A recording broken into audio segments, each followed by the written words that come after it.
Well, we don't normally do second takes. We don't normally do second takes. That was very strange. My It's Jason's fault. It was Jason's fault. Probably. Nobody knows what I did exactly. It was to deserve the responsibility. Jason was the reason why we had to go all over again after 45 minutes of conversation. Yeah. He's not recording on home turf, though, Yanko. We have to give him that. Are you in a hotel room, Jason? What does your surroundings look like right now? I'm at the studio.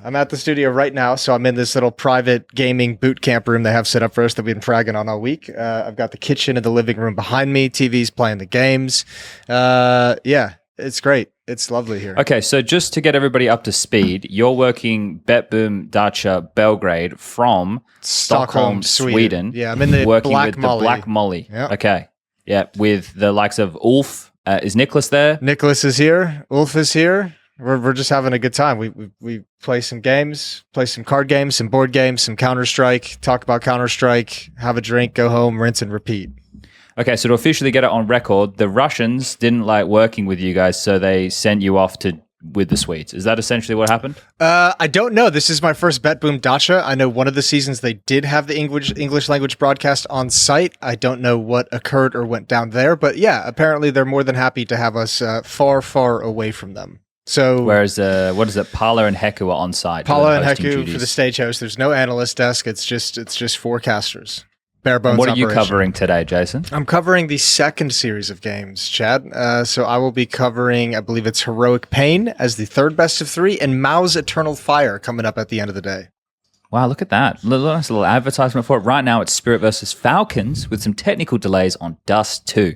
That'll give everybody a great idea of when this was recorded. Yep. So this is perfect. We're timestamping the podcast. This is the only timestamp you guys get. I'd give them a shout out if they had an analyst desk. But you know what would be the ultimate sort of mindfuck is if they did have one and they invited me to do it, but it was in Stockholm. And the venue for this tournament is 5 minutes walk from where I live in Belgrade. That would be funny. I would call that one the Henry G. Imagine if I had to fly all the way to Sweden to work an event that's happening 5 minutes from where I live. I would be kind of mad about that. When Henry had to go to Poland to do an event that was happening in Malta. Yeah, it was at the same hotel where Pro League is.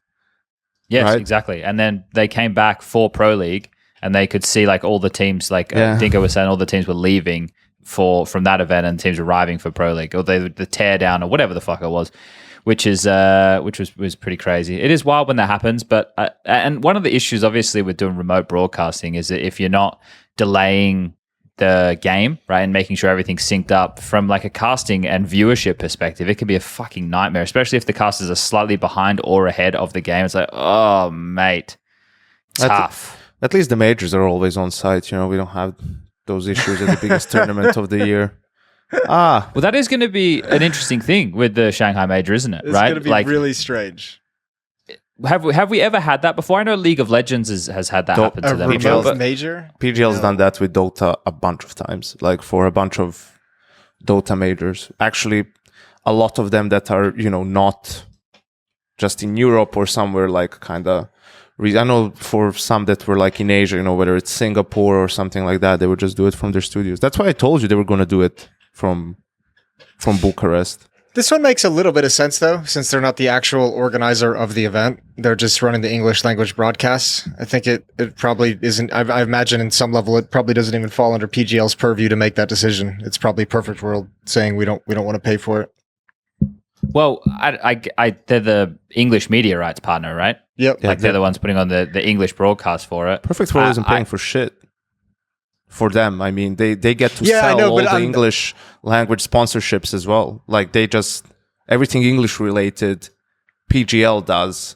The Perfect World is in charge of running the event and what they do with that. Yeah, put it on in China and get all of that. So if PGL was we want to have talent on site and whatever, they would be free to do so. I don't imagine Perfect World will come in and say, no, we are not letting that happen. It's just but I mean, if they do, cut costs. It's fine. That's Perfect World have. Let's not pretend it's anything more than that, please.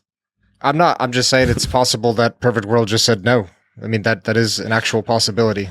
Yeah, well, I'll be interested about that. There's a lot of possibilities. We'll have to wait and see till the event rolls around. But I'm curious to see if there'll be other language broadcasts from the arena.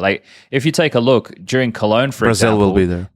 that wouldn't surprise me. There's casters, right? Well, isn't Brazil goalers from home? Or do you reckon goalers will go to China? I don't know. I mean, even for Bet Boom, I saw Peacemaker was here and a bunch of other people. Belgrade. They're like they have Madonnas and they walk around and do I don't know what.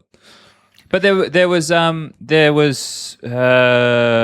think Polish casters maybe, or maybe German. I'm not sure. Like inside the arena casting next to where the analyst desk was for Cologne, right, Janko? You had people like the Germans, yeah, and like that makes sense because it is a German event, right? And you want to have. I don't know what the viewership's like, but it is the marquee German event, even though German teams rarely do well at said event. But like having that there, you see it at other events too. And this is why it'll be curious when Shanghai rolls around. And the biggest losers of all of this are going to be the viewers, because it's not going to be a smooth experience in the sense of being able to convey the emotions that are happening within the arena or the game, because it's going to be compromised time zones, right? Which you probably by the end of the broadcast, you'll have gotten your body into the right rhythm of things. I guess you won't be jet lagged essentially, but you will be fucking up your sleeping pattern. And second of all, then you're not going to have like the live experience of the crowd, which in China is always a bit of a mixed bag, because I'm not sure, like when we did the last one in Chengdu, like it's hard to tell, like they would clap when things would happen. It wasn't like a standard reaction that you would get in an arena for a Counter-Strike event. It was a little bit different, right? And obvious because it's a different culture. So I'd be interested to see what it looks like in Shanghai. But yeah, it's going to roll around pretty quick. We're already at the end of August. The hardest thing is like when you have no ability to like convey or feel the emotion going on at the event itself. Yes, like it's tough. And I mean, even at EWC when we were on location, except in a separate building, even that was fucking difficult in that casting room sometimes to like feel the emotion and energy of the game. So I think, I think you're right. The viewers probably get the shortest end of the stick of everyone in terms of not being able to have that transmit through the broadcast. Yeah, and then I guess it will reflect poorly on the people who are doing the broadcast, right? Because they're the ones who have to try and... Oh, imagine doing the final and some like just no shoes on at the PGL studio. It's going on in China. It's 4 a.m. Ooh. I wonder. I think the grand final might be on at a decent time, maybe like around lunchtime or something for us. Okay. Maybe. I don't know. I'm just pure speculation. Yeah.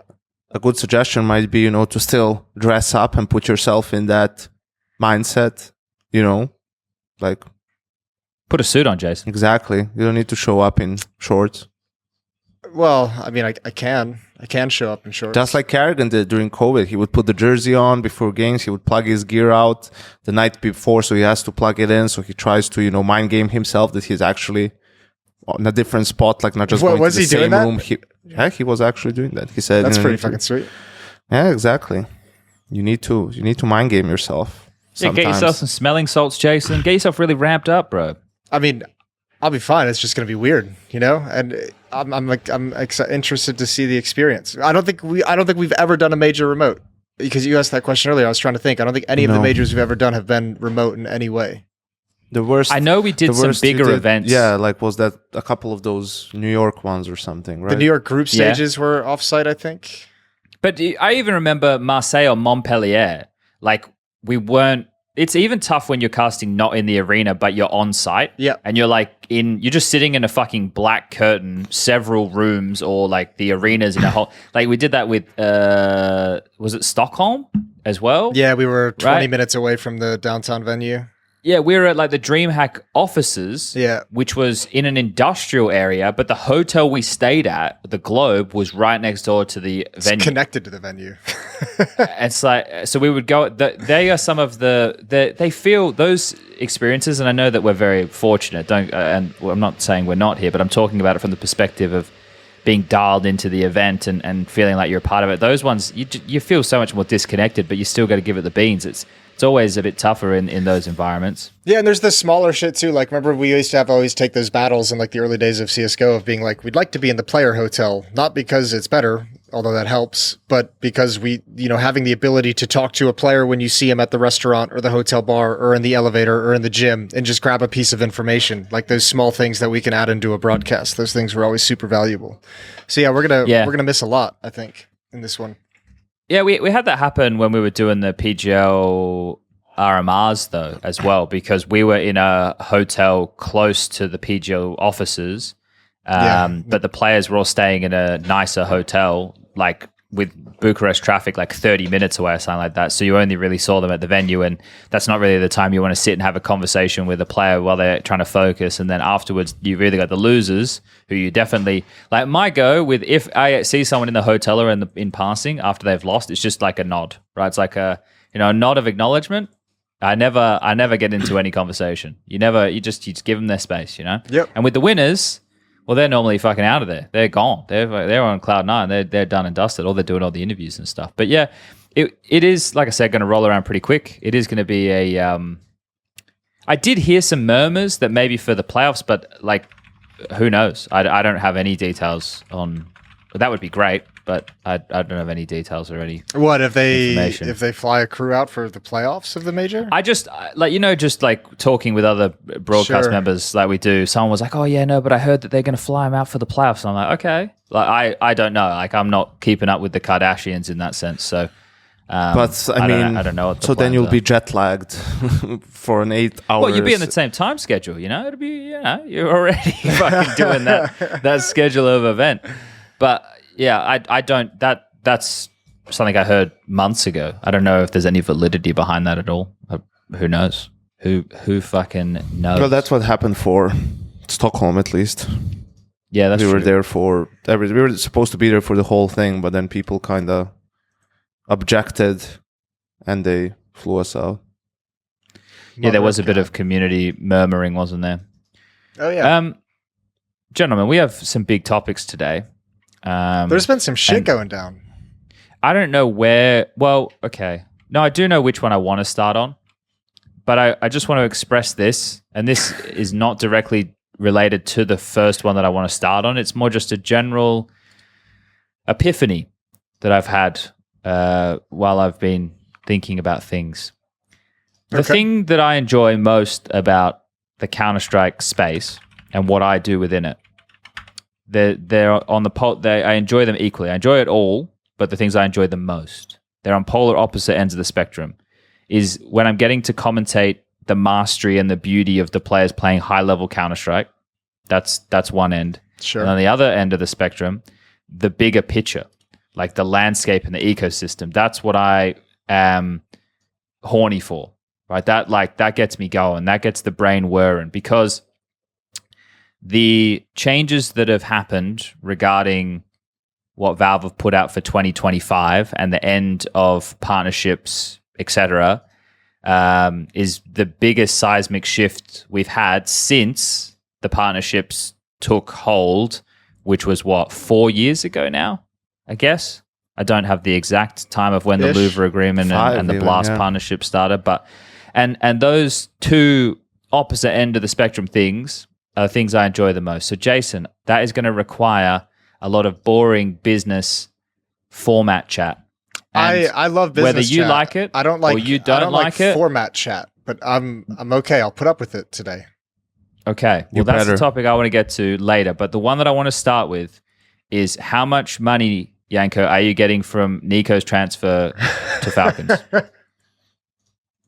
Why would I get any money if that's the case? Well, I don't know if you're aware of this, Janko, but you are his de facto agent as per the community purview. Agent, lawyer. He's your JKS. Glazer, professional glazer. Yeah. Yeah, I mean, I saw some of the conversations regarding it, and again, it's why, like, you just shouldn't read any of the comments, like, because you can just feel your brain cells dying as you read some of this stuff, where people are actually discussing things like his salary is like, okay, his salary is like too high for G2, so why wouldn't he like take a pay cut to stay with G2 instead of go to Falcons or do this or do that? It's like, are you fucking like, and this is all coming from people who are have no skin in the game, like who don't want to leave a 5% tip when they go somewhere, but they're telling someone else that they should give up thousands and tens of thousands of euros because of some like moral standing that these people have. It's ridiculous to me. If you look at someone like NiKo, he's 27 this year, so he has probably like 2-3 year deals that could be still very, very high end, maybe even more of that. We don't know. So why would he be taking any fucking pay cuts for an org like G2, who's over time had guys like Nexa on his team, Amanek, Jax, end of stage, Kenny S, like all this stuff. Look at the rosters they put around them. Like the one competent roster was the one with JKS and Huxi, and they won Katowice and Cologne. And that was still with like having an in-game leader who is like he has significant flaws that you're willing to overlook because he can just run the team, and you saw that you could win with him. So it's like, I don't think there's necessarily any sort of loyalty he would need to showcase to G2 in any sort of a manner. Like if he can indeed go to Falcons and doesn't need to take a pay cut, and they're willing to build a proper team, why would he care? Why would he care about anything else other than being on a team that he can win championships with and getting paid? And I think also people are, if you think that like NiKo will just come to the team instead of whoever, Dupree or whatever, and that would be the lineup of Falcons, that he would like go to a team like that. I don't know if you've been like following around, or if if you heard him speak ever. So yeah, I'm getting paid a lot, Chad, to answer that last. Okay, so let's dial in maybe the uninitiated. KRL put something out. Was it on the weekend or late last week? And then Sheep Esports put something out Monday. And then HLTV followed up with that, like with their classic sources situation. So the scenario goes that NiKo is meant to have signed, or was meant to sign on Sunday night or Monday or whatever it was, to be heading to Falcons for 2025. So once the Shanghai Major concludes, that's the end of the season. And then he would be departing G2 and he would be off to Falcons. And then from this, it kind of opens up a lot of angles of conversation. And the one that Yanko's just tackled there is to do with NiKo and the decision-making behind him doing it financially, as well as the point he's in his career, as well as looking for a super team to be able to win the major that he is yet to get.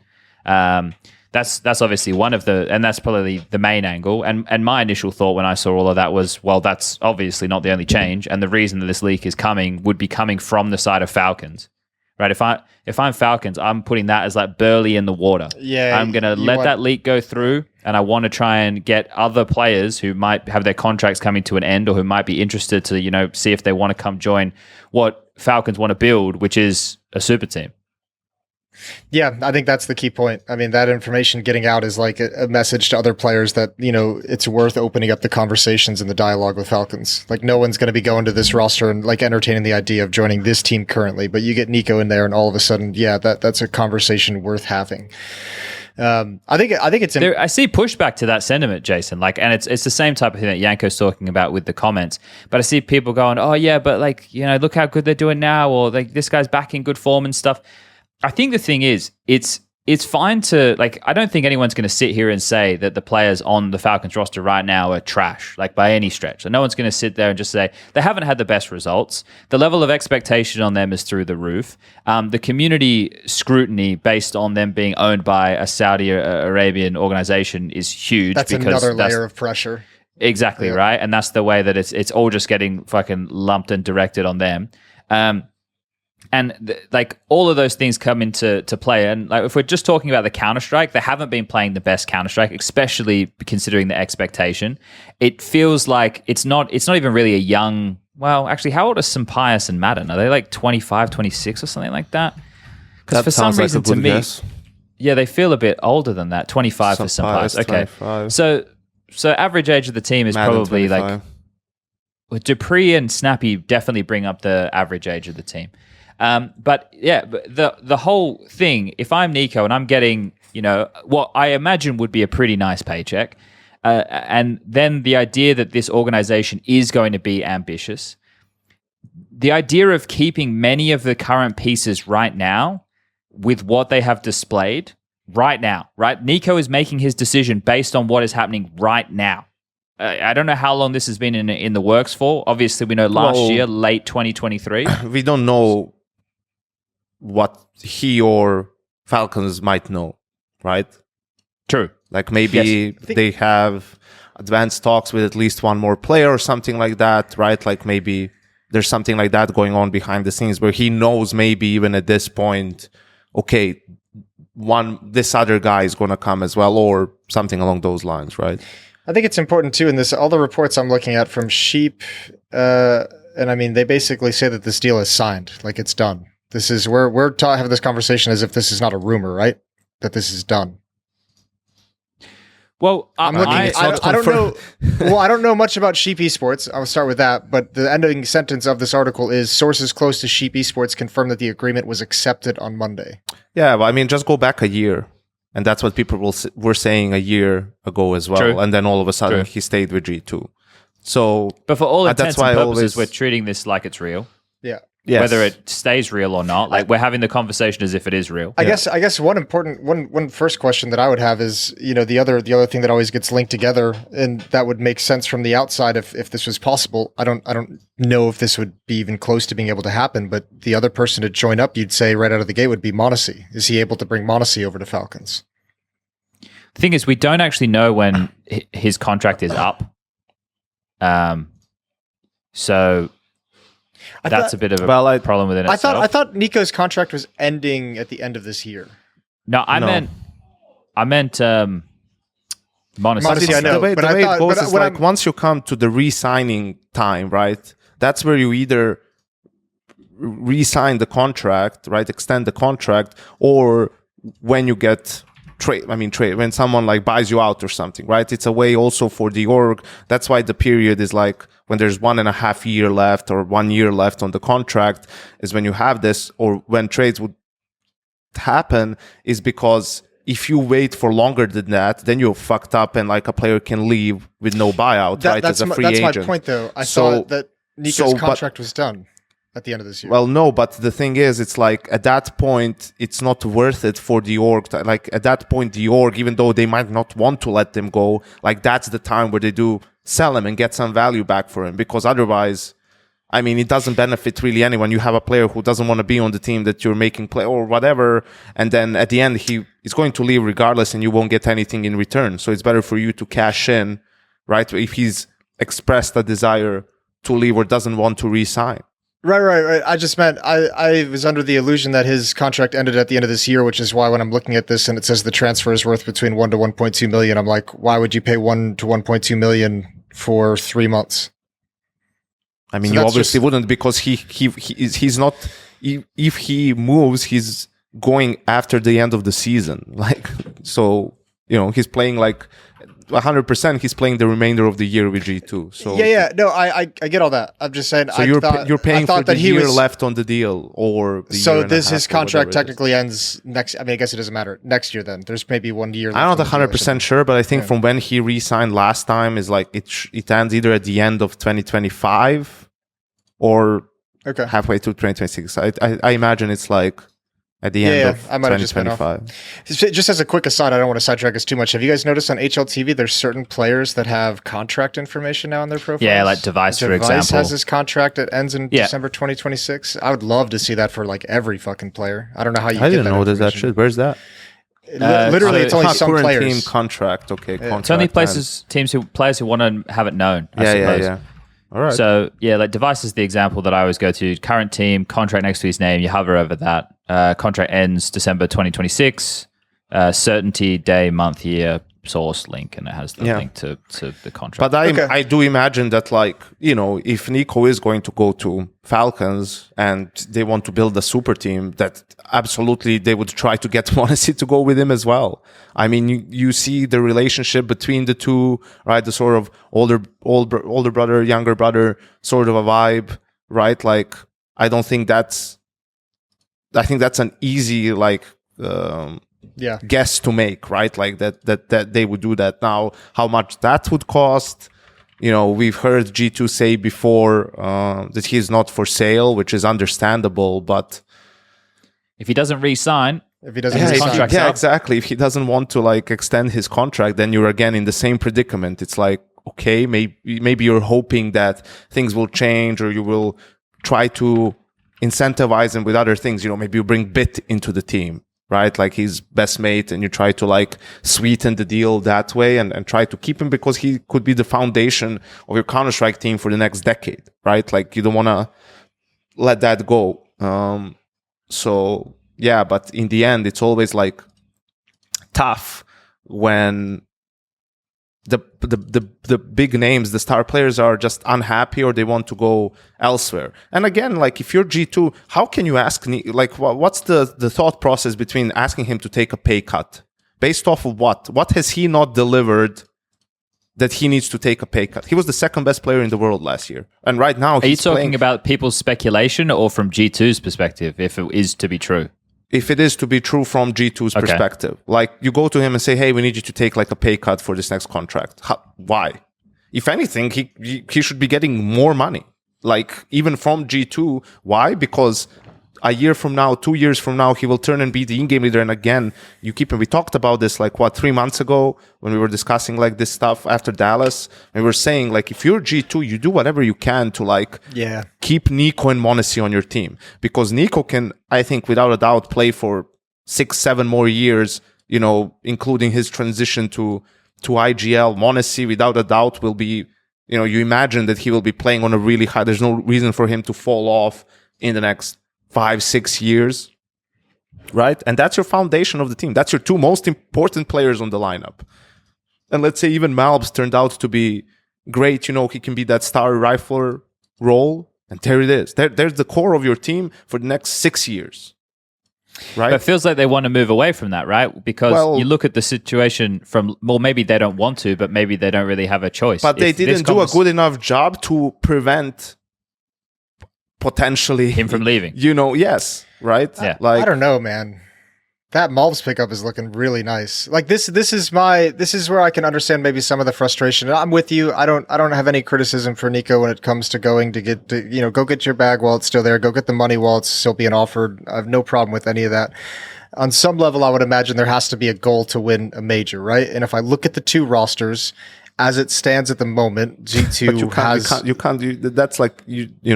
You can't do that at the very start. I mean, he could still win a major with G2, but regardless of that, I'm just saying, don't look at Falcons plus NiKo minus someone else, because if he more trades are coming for sure. Right? Yeah, that's my point. The only thing that makes sense is that he's going to a team that have given him the promise that they're going to aggressively build a roster around him to win a major.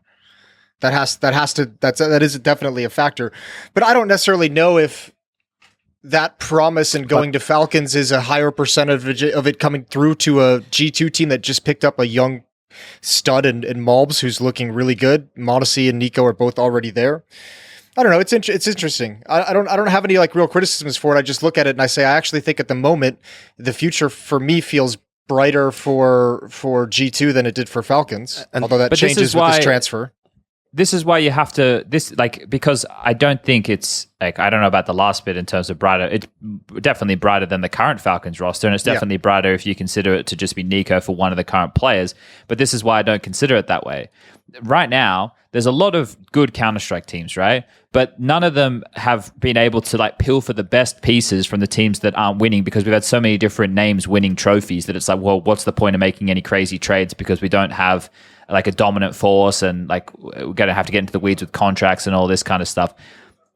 The way that Falcons is going to look in my mind is it's going to try and level up on a FaZe Clan situation of old, right? They're going to try and grab, because not everybody is going to win the major. Right. Fucking newsflash to everybody playing at home. Only one team is going to win. So at the end of the season, there are going to be a lot of fractured teams with a little bit of money comes knocking. If you look at any of these Mouse kids, if Falcons go to one of these Mouse kids that they want, the money would probably be doubled in terms of the salary that they'd be getting from Mouse, just because it's not the same scale of an organization. It's not even close. G2, I put the G2s, the Liquids, the Vitalities, the FaZe Clans, I already said Liquid. They're in the upper hemisphere of probably what they're paying their players. Yeah.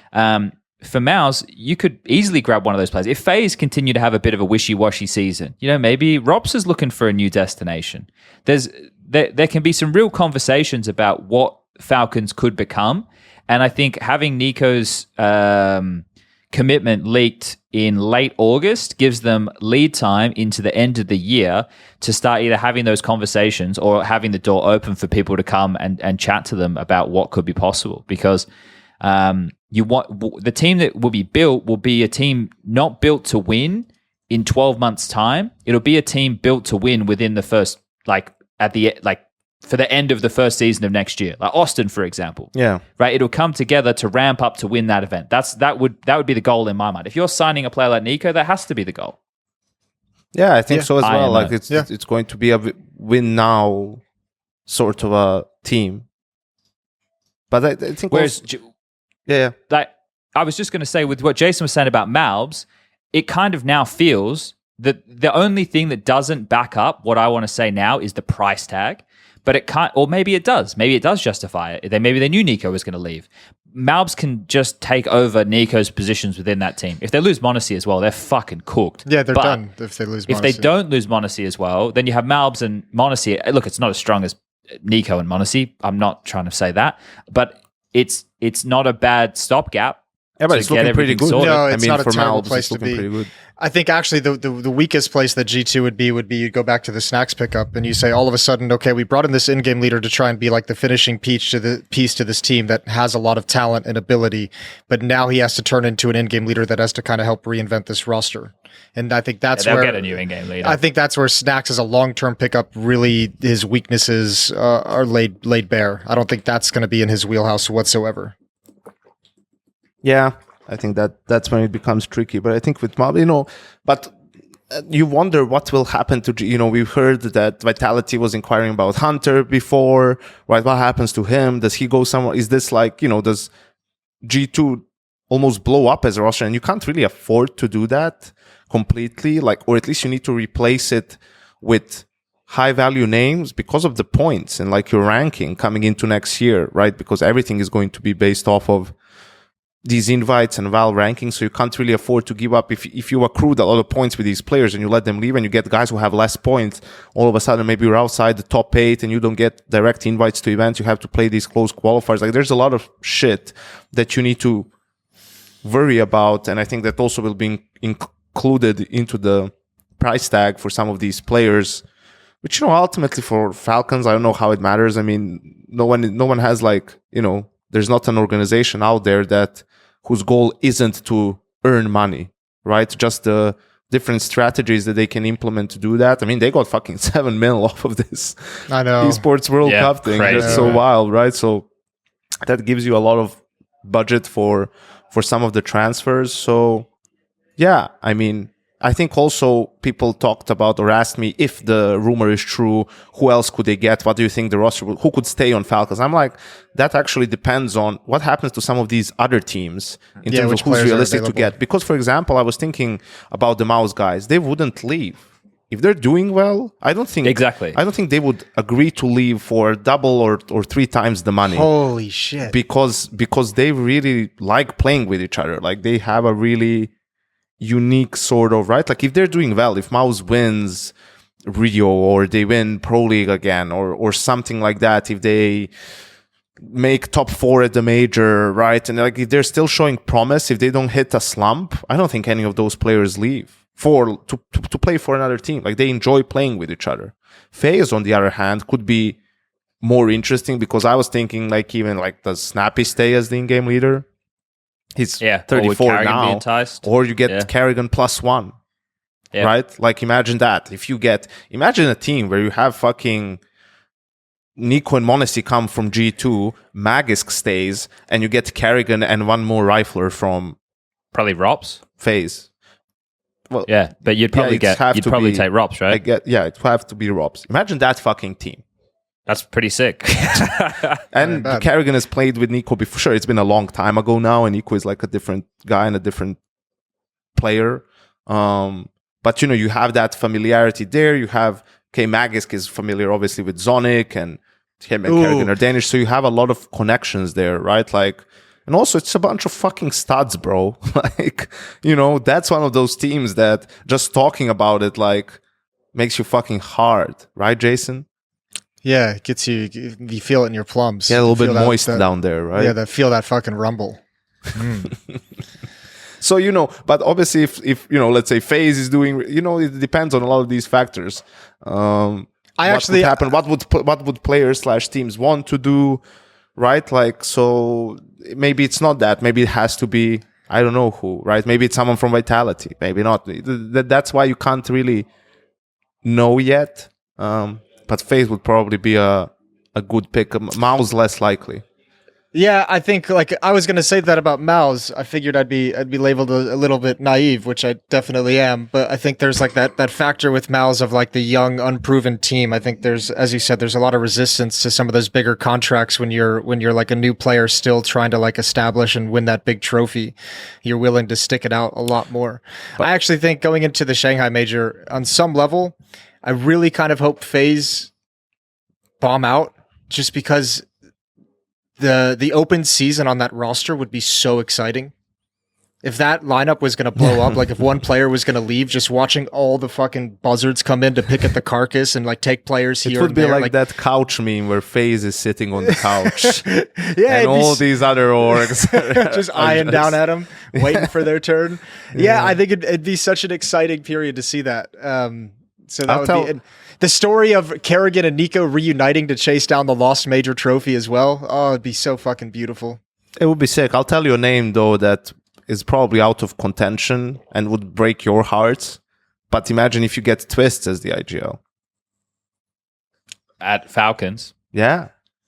I guess it depends on how because that's the one problem. Any viable player that you could get is not a fragger. So you'll have that, but you know, the other pieces would definitely fix that, right? But that's the next step is that. That's why I think Liquid will be pretty fucking strong this season, because we got the answer to all. I guess maybe not yet, but we have early returns. And when you have a good player as an IGL, it just, you know, your average goes up by so much. I mean, I've come around pretty hard on being wrong with my view of Twist as an IGL, thinking that it was going to struggle. He's obviously shown that he's got a better capability of it than I expected. But are we really at the point where we're starting to say like teams should be looking at him as an IGL? No. I just kind of, you know, just kind of a cool idea. I'm way too ahead of. Yanko's getting excited about the prospects. He's getting all jacked up. He really is hard all of a sudden. Dude, for a second there, I was also thinking like, if NiKo goes, should he just like do it now, like go to IGL now, if they can't have like because I mean, imagine if he just stays in G2, right? I swear we just had this conversation 2 months ago. I know, but like if he just stayed and instead of Snacks, they got like another player, you know, like that. Those would be great teams. So I think maybe he is a little bit. I don't know.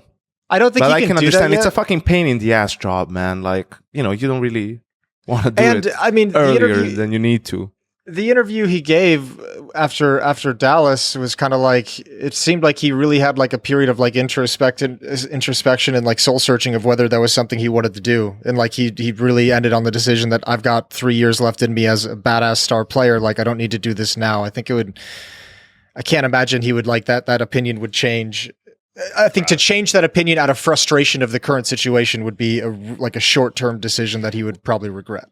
What I want to be like, once this initially, eventually, not initially, once it eventually goes through, I would love to have NiKo be completely candid regarding when he started to make this decision a reality, right? Because if it was something that it had been on and off talk since last year, and you know they were just checking back in to see what could or couldn't work, or let's say it happened after Cologne, where the playoff results like left a lot to be desired, and they just look like a new team, which is what they are. And after he was like, "Oh, this is fuck." Like I would love to know at what point the conversations accelerated to him thinking that the future needs to look like something different. Or is it more reflective on G2's inadequacies in being able to provide what he needs for the future, right? So all of those things would be fucking great to get the peek behind the curtain or be the fly on the wall in some of those conversations, because that's the driving factor behind all of this. We just have to make these assumptions. Well, let's book him for the show. Let's January 2nd. We'll come down. Yeah, get him on. Yeah. Okay. Hey, NiKo, tell us everything. Spill the beans, baby. I'm on a first name basis with him, Jason. So I have his phone number and all. So I think I'll set that up. Hey, I've been to a club with him. We've dabbed at the same time, drunk in the corner. At this point, who hasn't? That's true. That's a good point.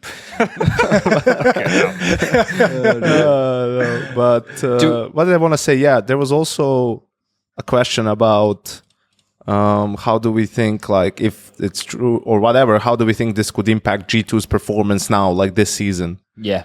Right? Which I think, like, in other cases, it hasn't had a good effect on the team. Like, but I think you can get ahead of that, really, if you're NiKo and it's true. You just have like a talk to the team and you just say like where you stand, whatever. And because I know that he isn't a guy that's, you know, just going to go through the motions for the rest of the season just because he could be changing a team at the end, right? Yeah, like he's going to want to win on the road. He still wants to win, right? Every game, everything, you know, he still thinks he still wants to win the major with this team. I don't think that's... We saw how they can play when they're on a heater, right? But the problem is how receptive of that message would the other players be. Exactly. Right? Like, especially, it's less about him, more about the teammates. Especially if there's like bigger changes looming. So yeah, sure, you can do your best to be transparent and lead by example and just, you know, put all the work in and be there, right, for everything. But how other people will react to that, you can't really know. Whether they will just be dejected. Well, what's the point? You know, this is not going to be... But I think you're hoping that people would be professional enough, because also, I mean, you're playing for your own contract next year, or you're playing for the next team, or whatever it is, right? Like, you have to be professional, because I think word gets around if you're just, you know, if you're just like stop caring and stop doing anything. That's not going to sound good to the team that might be looking to pick you up. Yeah, there's two things on that. I think one, we're deep enough now in professional Counter-Strike where I think we can almost take the same angle as professional sports and be like, look, at the end of the day, it's a business. And I think players have been around and involved in that enough to realize at the end of the day that yeah, it's a business, probably first and foremost. I think two, that'll be the job of Snacks and Taz and probably even NiKo himself, if this transfer is already locked in and going down, to like change the tone of like, all right, guys, like, this is happening, and it sucks, and maybe not what you guys want, but we have one last chance. We got one last run at the major. You know, like, it's not time to panic, and like make sure that message gets through. I think to what you guys are saying, I think sometimes the dissatisfaction of other players isn't always apparent, right? It's like that drop of focus, like one extra round here and there. It's that 10% loss of, you know, extra work that you're not putting in anymore. Like, those are like those little X factors that you can't always tell, I think, are the things that get affected the most. And sometimes those just fly under the radar. I think the biggest problem is with that is the atmosphere that might be within the team. If you see like that guys aren't caring as much in practice, that's the problem. And then you're having shit practice, then you're like, well, this guy is just zoned out, and that creates that creates like a bad vibe then when you're coming into games, and you know, you're not united really, and that's a problem. I don't expect their level to drop though that much. I don't know if you guys do. I still expect this team to be, I mean, I guess if you go for the ESL events, like a playoff team, like the top 6 team at the event, quarterfinals, semifinals. I don't expect any. I can't really predict what the atmosphere in the team is going to be like based off of this news, right? Like, there's the hope. I feel like but even if the attitude's bad, how bad would that affect? I think attitude is a lot in Counter-Strike, right? Like, the way that the team is feeling, and it's the intangibles that I think separate us at the highest of levels. Right, but it's not going to be a complete dumpster fire, right? It's not like they're going to be. Could be. No, I don't think so. I think they will be fine. You know why? Because you see Malbs, he's like the sweetest guy on the planet, right? Monesi is just excited to play CS all the time, right? NiKo is gonna put in the work regardless, and like, he cares. He legit, you know, every game he cares, right? And then you have Snacks, who is also, I mean, kind of, you know, this is his best team he's been on in a long time. He wants to make it work and prove himself that he can be a leader and maybe stay on G2. Potentially he's playing for his spot, or at the very least, so someone else could still pick him up after this. And then Hunter as well, with how he's played at the beginning of the year. Sure, he's picked it up now, but he needs to keep that up so his stock doesn't drop too much, right? So none of them. Because I can't imagine him staying on G2. None of them really have the luxury to not care or to fuck around, right? And the guys that do are not the types to do it, right? Like they're just, they're both Malbs and Monesi are super young and just not like that. Here's a question: if we just take the assumption, if we just accept the assumption, or accept like the small percentage chance that it happens that both NiKo and Monesi go to Falcons. Yep. And you're saying like Hunter probably wouldn't stay on the team, but doesn't G2 kind of have to keep them for the ranking points? Don't they have to look at that and say we want to keep 3, or do they just say fuck it, we blow it up? Well, I think they would also fall under the wild card thingy then. Yeah, if you have to completely rebuild a roster, right, then you're going to be relying on the mercy of some of these wild card things to get. Do you want to transition to this now, Jason? Yeah, that's fine with me. We can do that. All right. I just want to say. Oh, so you have some things prepared for me, don't you? No. I just want to say, I think that regarding this G2 thing, their next few events, depending on how well or how poorly they do, will have a direct impact on how the end of the season looks for them. I don't disagree with the fact that they all want to play and they all want to win, but if the mood is already soured, I think that the milk will curdle.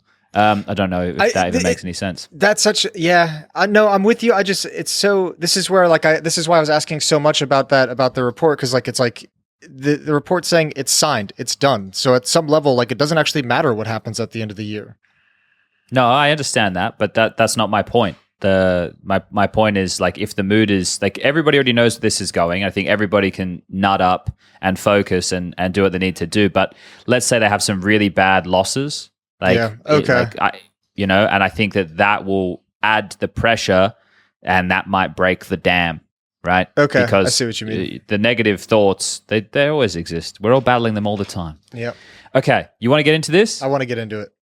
Okay, so I guess we need to start with the fact that if maybe people haven't been paying attention, next year is the end of the partner leagues, so there won't be any more of those relationships with Blast and ESL.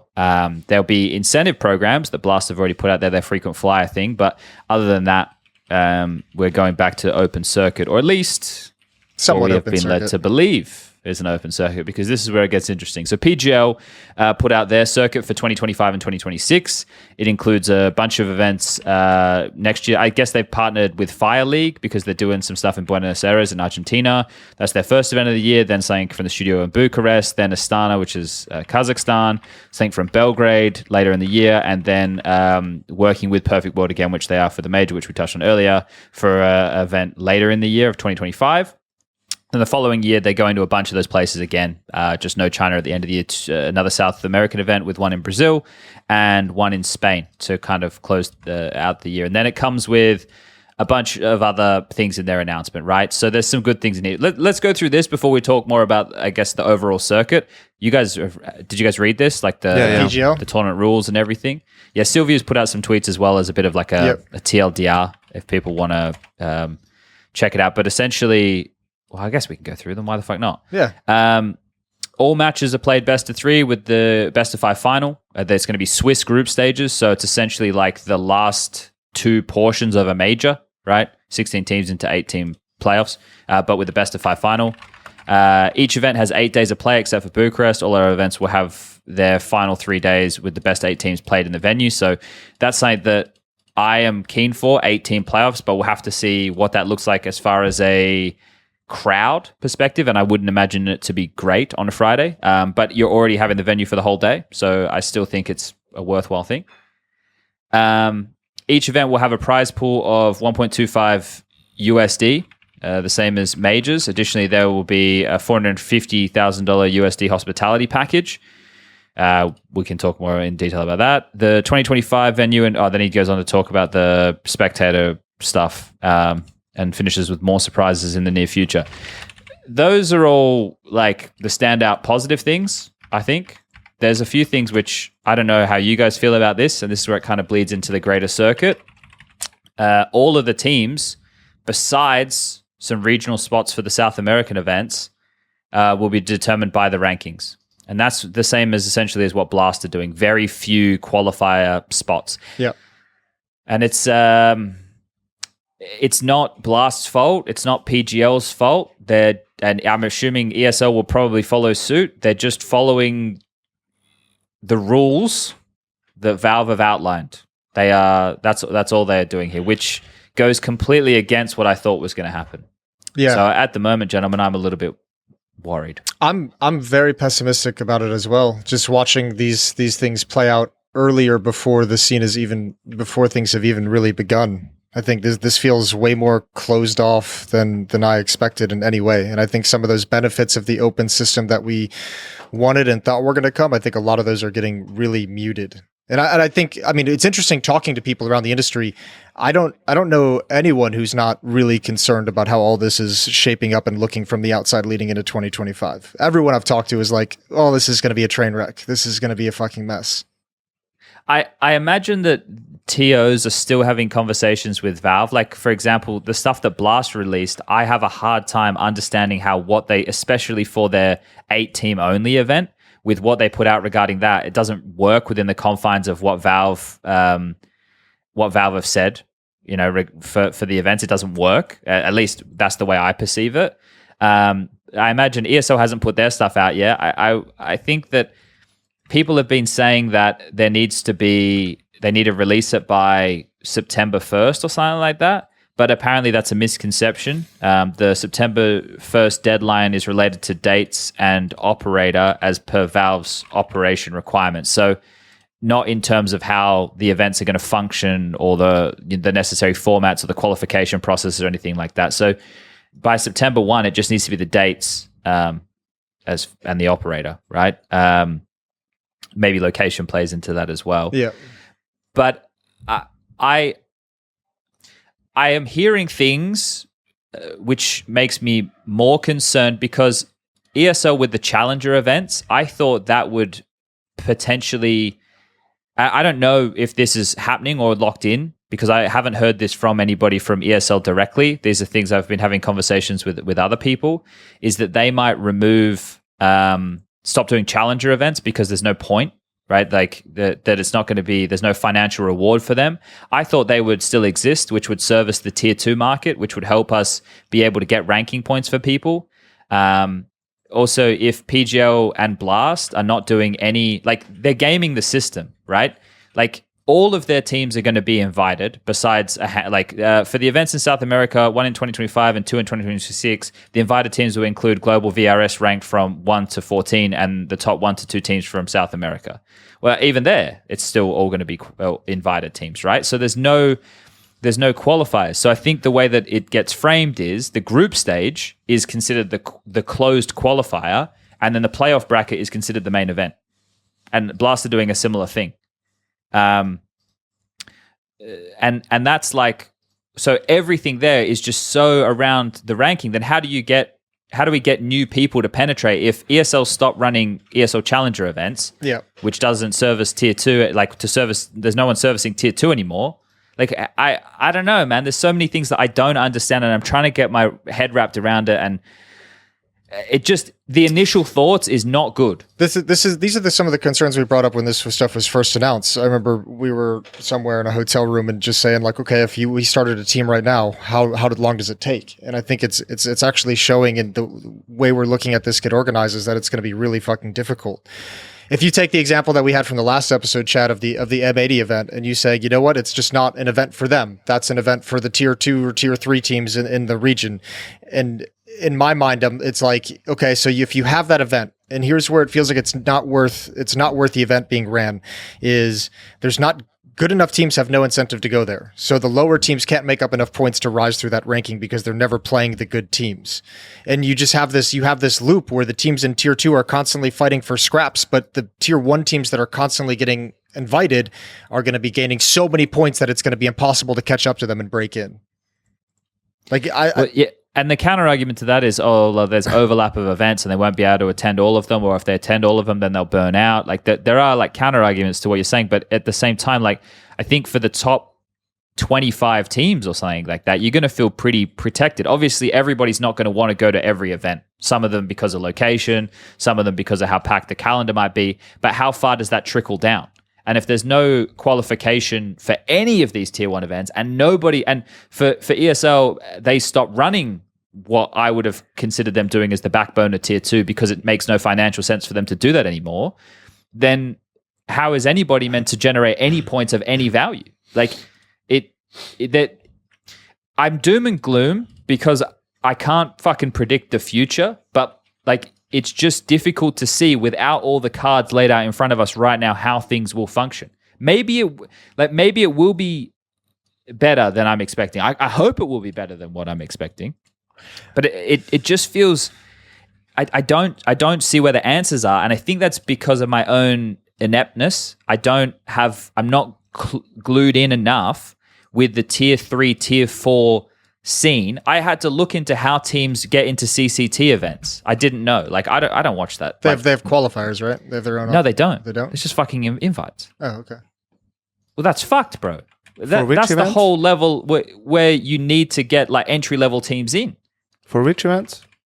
CCT. Yeah, exactly. I mean, that's the big problem is the only way in theory you could get, like, if you're not a team that's in the top 40 in Europe or something like that, and you can get invited to some of these closed qualifiers, is like to get through the ESEA league and then get into Pro League that way, or if ESL continues to hold open qualifiers, because at the moment we have the closed qualifier for Rio where 4 teams were invited to it, 4 teams came through the open qualifier, right? Yeah, but I think that's going to change, Yanko. I think ESL, I don't know if they will, like, but what I'm hearing. I know, but if that's the case, like if ESL closes its doors, who, by the way, are the only ones who have open spots for, I think, every single tournament that they run. Besides Katowice and Cologne, right? You have to qualify through other events to qualify for a Katowice and Cologne. Which is fine. But there's even like a local spot for a team, you know, like that's why we had the tax there, or have a Polish team. So sure, that one is a little bit more closed, but for all of these other events, you get through the open qualifiers, right? Like it really is, how does a team get points? Because you have unranked events, which are for smaller teams to get reps, which is what we talked about, these cash cups for NA to just have something to play for, right? And it wouldn't count towards the points. But outside of that, it has to be these like tier 2 events or something on those lines. But those could also be run without open qualifiers, right?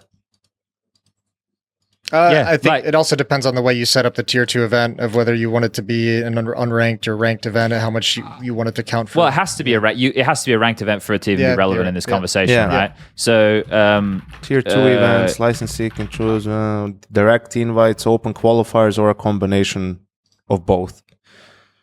Open qualifiers. For open qualifiers, licensee can use any criteria that in good faith are reasonable and transparent and do not specifically target individual rosters of teams. Acceptable criteria include demographics and region. Example, female rosters based in but they Canada. don't need to. They can just use but the they don't even thing, like, because they don't need to have because it's the direct VRS invites.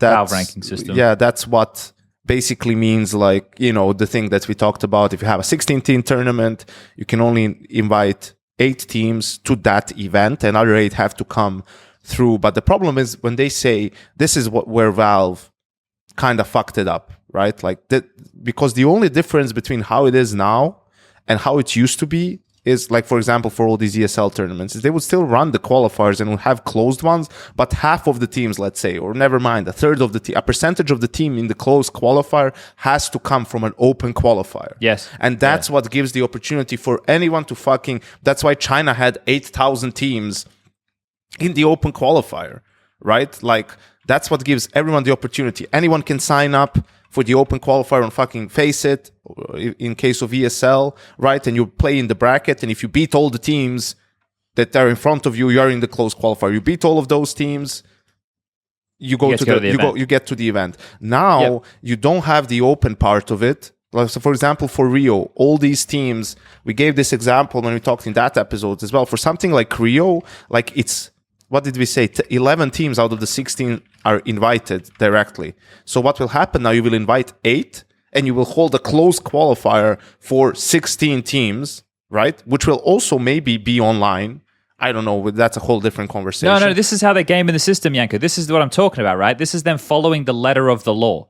So the way that it, like, look at the PGL events. They're all 16 That's what I wanted teams. to ask you. That's what I wanted to ask is like, how are they saying that they will invite all these teams? Because you turn the group stage into a qualifying stage, and that you counts don't as the need qualifier. your group stage is your closed qualifier as per the Valve rulebook, and then your playoffs is the main event. So you don't need to invite any teams to the main event. It's actually they just invite all the teams to the closed qualifier. It's actually the easiest loophole in the world. All you have to do is change the phrasing. All you have to do is change the word. So basically not inviting anyone to like the main event. You're just inviting teams to the qualifier phase. Which is a group that's stage, what you're saying. as we've known known that's the the groups, and then you get the teams. Yeah, they kinda maybe fuck that one up. This is the thing, because Blaster announced their stuff much earlier, and they're doing the same shit. Like, if you look at what they're doing for their bounty event, the online portion is the closed qualifier. And then the teams that make it to the top 8 or whatever it is, that is the main event. So everybody's doing it. Everybody's, like, I'm saying it, gaming the system. They're just operating under what Valve put out. And I think that Valve must have naively thought that there is no way that all of these TOs would operate in this fashion. Of course they're going to operate in this fashion. You've just created like something that's more cyclical for them. And you've now allowed everybody to be involved in that. You've just opened the doors to all the TOs and said, hey, you can all have access to all the best teams, but now you guys need to have an arms race again like we had fucking 5-6 years ago in terms of practice rooms, quality of hotel, business class flights, the quality of player management and what they provide for the players and teams, like the hospitality package that PGO were talking about. This is the thing that changes now because event selection. I was writing a list. This is what I do. I'm a crazy person. When I was in the gym, I was writing a list between sets of what a TO can quote unquote own, like what they can dictate that can be different. And the things that they can do, like merchandising, media rights, sponsorships / partnerships, event experience, like for people on site as the viewer, the venue, the formats, incentive programs, prize money, flight status, hotels, location, pushing content on their own social media channels, broadcast quality / innovation, the content, and then the broadcasters themselves, so the talent, right? There's probably more things, but those are going to be the differentiating factors when these TOs are going head to head with each other, and they can all just play the same game. They can all just keep pretty much the same teams unless the teams turn down their event. So there will be ways to break through, but at the moment I can't see them.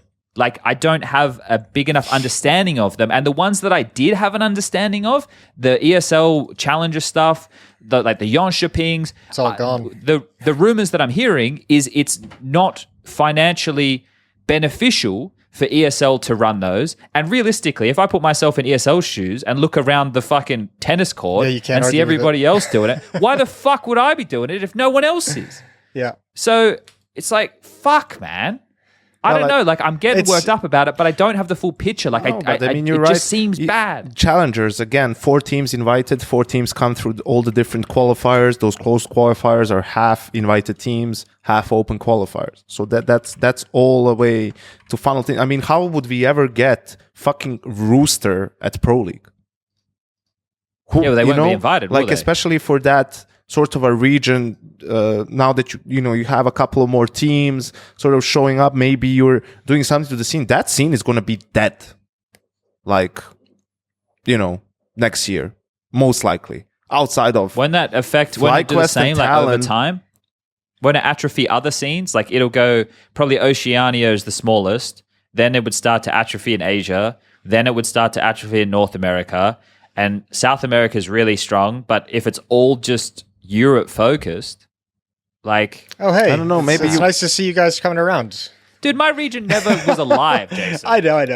I just mean it feels very much like this is the other consequences of it too, where because it's so European focused, like we touched on this last time, and it's not a huge conversation because there's not a whole lot of events in NA, but there's the incentive is for every team from out of region that's not in Europe, like you're incentivized to play in European events over your own regional events.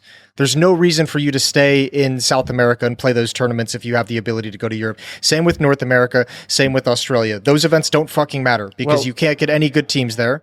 And with the amount of events that are in Europe at the moment, there's no incentive for European teams in a busy calendar and schedule to go to other regions to play cool events, because then they're just adding travel and stress into their schedule. So I think at the moment, everything is very European centric, and I didn't expect it to be any different because that's the way it kind of has been. But these rules now seem to be solidifying that in a weird way, to where the conversation about developing a region is no longer there. It's not worth it. Well, yeah, I think definitely with all the tournaments, I think there's going to be a lot of sort of teams trying to figure out who's going to which tournament, like who's going to decline what. Because let's say if this tournament in Argentina and, whatever, Navi says no, Vitality says no, Spirit says no, like they did say no to Rio, all of a sudden, if you're Mouse and G2, you're like, shit, well, this one's up for grabs and the prize pools are the same at all of them, whatever. So maybe it's worth it for us to go because not all these other teams will be there and we can, grab a tournament win. And sort of, help our ranking or whatever that way. But I think also one of the things that bothers me is like this thing PGL put out in their statement, due to the busy schedule, we won't be running any open qualifiers. That has nothing to do with the schedule. Open qualifiers have nothing to do with like so many tournaments being ran and whatever, because the teams playing in the open qualifiers are not the teams that are going to all these tournaments. The worst thing that can happen is what's happening right now to some of these teams that are playing Bet Boom, that they have to play that and then they had to play Showdown, and now they have the Rio close qualifier, which they're playing online. Like that's sort of the worst thing that can happen. And to be honest, I think that's just the new reality that teams were going to have to accept, right? Having to play 2 best-of-3s a day in different tournaments, maybe sometimes even 3 best-of-3s, right? Like to qualify for some of these tournaments. And I have no problem with that, because if you're not high enough, if you're not good enough to just get invited, yes, it's a fucking grind. Like you need to get to that point, and there's no other way than to playing games. Remember how many times we're talking like Monty when they showed up, they played more maps in a month, 10 teams. In a month that these teams were playing in the full season, like that just how it is down there, it's a grind, and that's how it has to be. So I think that's just a cop out by PGL. And as Chad said, it's okay. Like, you're playing under the rules that Valve put out, and you're like, why would we do this? But then you say you care about the players. No, you don't care about the players. You care about the tier 1 players. You care about the tier 1 teams. You care about the teams and the players that can bring you money. You don't care about all of the player base. If you did, you would have open qualifiers for this event. So why does it always have to be some of these fucking messages and all this bullshit corporate talk? Like, no one cares. You're doing it. It's fine. Everybody will probably be doing it. We all know what it is. Like, don't try to make yourself out like you're on a higher moral ground than anyone else. Like, if you cared about the players, why didn't you run tournaments during COVID when everything was online and helped the players then? Like, I don't want to get into all of that. And if anything, Chad, if there were a reason, like, why ESL might not change it, like, and it's going to sound very funny coming from me, but it is to keep that sort of little thing alive, right? To still be at least the one, or if let's say everyone else is doing it the other way, be the one org that's doing it differently. Even though there's no incentive for you financially, it also isn't like, I don't think, a huge cost to just have open qualifiers. Even do it for like 2 spots, right? 1 spot in like something along those lines. Do it that way, and then you would be the ones who could say, I mean, not for that fact, but then you would at least be giving an opportunity to all these teams. Like, you could be the one that's going to be giving a chance for some of these no-name teams and players to rise up the rankings and create facilitate a good story. I think what makes it weird for me that they're not having open qualifiers is they just acquired the eSportals assets, like its matchmaking platform, its anti-cheat, and I thought that was going to be a play for them, because remember when they ran the Stockholm Major and they had to use that Bush League random matchmaking platform that didn't have enough servers, didn't have enough staff. I thought this was a play from PGL to kind of have their own version of FACEIT, which is your own in-house matchmaking platform and tournament platform, so that when you need to run qualifiers for the majors that you're going to be running, for the events you're going to be running, you have all this stuff. Because obviously a company like PGL doesn't want to go to its direct competitor and say, how much do I have to pay you to use the FACEIT platform for this? I thought eSportal would be that. So that's what surprised me the most, them not having open qualifiers, is they just acquired the platform that would allow them to do it. In my mind. In your mind. Well, I think if you look at what just came out with their statement about it, right? Because it's saying, let me make sure I'm reading it from the fucking post. Is this about the lack of open qualifiers? No, you're talking about them acquiring eSportal. Oh yeah, I have it up right now. Yeah. Has acquired some of eSportal's assets, matchmaking platform, and anti-cheat system to keep the service alive. Yeah, but the bit at the end, looking ahead, PGL is confident that integrating eSportal into its portfolio would create a superior matchmaking platform that sets new industry standards. So they want it to be a competitor to FACEIT and traditional matchmaking, right? Yeah, I guess so. That's going to take a long time. That's gonna be a battle for them. That's why I thought honestly it would just be, I thought it was kind of like, this company's bankrupt, we can get it for super cheap. It's a platform that we have to maintain. We don't need to make it a new matchmaking. We just use it as the platform to run our qualifiers on. Yeah, that was my initial thought. That's what I thought it was going to be. If they're not running any qualifiers, then you got to try and make money out of it somehow, and the only way to do that is just to make it a matchmaking platform. Yeah. But this is the bit that's like, it's all, I think, how do I even frame it? Yeah. I got something if you want a minute. Yeah, go. I mean, I think this is it's kind of scary, because I think sometimes we all need to realize, like, I've seen this happen in other games too. Like the tier 2 scene, having a healthy tier 2 scene with tournaments is so fucking important to a game's lifespan, and being able to replenish players and teams at the top and always have new people kind of fighting for those spots at the pro teams. If we lose a tier 2 scene, which kind of like, I remember years ago it rose up so organically that it made sense, and we were all amazed that it's like, looking around the industry, it was like Counter-Strike has the best tier 2 circuit, and like they had their own circuit. They had the Academy Leagues, they had smaller events, you had your Yanshipings, your DreamHack Opens. Always our tier 2 scene was healthy, and if this starts to really impact and hurt that tier 2 scene, that's a huge problem. And it might not like rear its head as any direct impacts over the first 2 years, but it's going to catch up with us. And I don't think any esport out there has done it well, had a tier 2 scene. I know like League of Legends tried to have, because it's so controlled by Riot, they had their Coca-Cola League, which was completely fully sponsored, which was for all like the semi-pro teams and players trying to make it up into the locked system of the pro scene in League of Legends. It fell off. Same with like the Overwatch tier 2 scene just fucking collapsed as soon as franchise got brought in. We saw the Valorant tier 2 scene collapse as soon as franchising was brought in. If like the tier 2 scene in Counter-Strike is probably one of the most valuable assets that we have as an esport, because we have a complete circuit that allows teams outside of the top 20 to play and make money, win prize money, have a salary, represent an organization. As soon as that goes away, we're in a lot of trouble. We're in a lot of fucking trouble. So like that's what we need to keep our eye on. I think the most is that the health of the tier 2 scene still sticks around, and they still have opportunities to play and compete.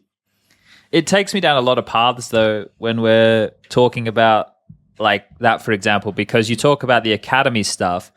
It feels to me like the Academy stuff was a play from WePlay to try and take some real estate that they couldn't get their hands on otherwise, because Blast and ESL had the duopoly on the best teams thanks to absolutely the partnership agreements. So that, and they obviously haven't run the WePlay Academy in a couple of years now.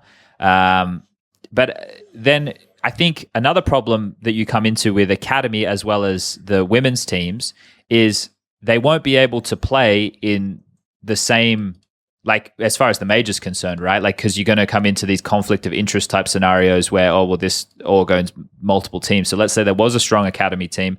The path forward for them, it's going to look different. If everything is, I don't know how it works, like with everything being tied in to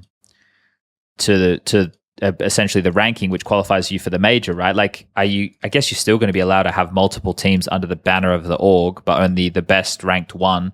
Even if, let's say, you had an academy team that somehow qualified for the major as well as the best ranked team on your roster, like the main team. Only one of the two of them could go in that regard.